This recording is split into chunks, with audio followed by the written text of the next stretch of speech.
নমস্কাৰ, মই সংগীতাই আপোনালোক সকলোকে মোৰ ইউটিউব চেনেল সংগীতা ব্লগলৈ ৱেলকাম কৰিলোঁ। আজি আকৌ আপোনালোকৰ ওচৰলৈ এটা নতুন ভিডিঅ' লৈ আহিছোঁ। এইটো এটা মোৰ খুব ধুনীয়া এটা ড্ৰেছত মই এম্ব্ৰইডাৰী এটা কৰি আছোঁ। মই নিজৰ বাবেহে কৰি আছোঁ দেই। ড্ৰেছটো মোৰ নিজৰ। মই এটা খুব ধুনীয়া জেগাত পিন্ধিম বুলি ৰেডি কৰিছোঁ। কমপ্লিট ভিডিঅ' ফটোজ আপোনালোকৰ পিছত মই পিন্ধি পেলাই আপোনালোকৰ লগত শ্বেয়াৰ কৰিম। এতিয়া জাষ্ট এম্ব্ৰইডাৰীটো মই কেনেকৈ কৰি আছোঁ ষ্টাৰ্টিংখিনি অকণমান আপোনালোকৰ লগত শ্বেয়াৰ কৰোঁ বুলি ভাবিলোঁ।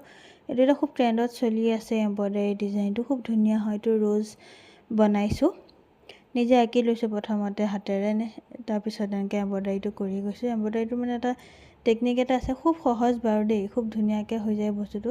অকণ চেইন চিলাই টাইপো দেখে, কিন্তু অকণ কৰা ষ্টাইলটো মানে অকণমান বেলেগ। দেখিছেনে কৰি গৈ আছোঁ, অলপ অলপ সময়ো লাগে আকৌ কৰোঁতে দেই। ভাল লাগিছে নাই জনাবলৈ নাপাহৰিব, আৰু মোৰ চেনেলটো লাইক শ্বেয়াৰ ছাবস্ক্ৰাইব কৰিব নাপাহৰিব। আজিলৈ ইমানেই, বাই বাই।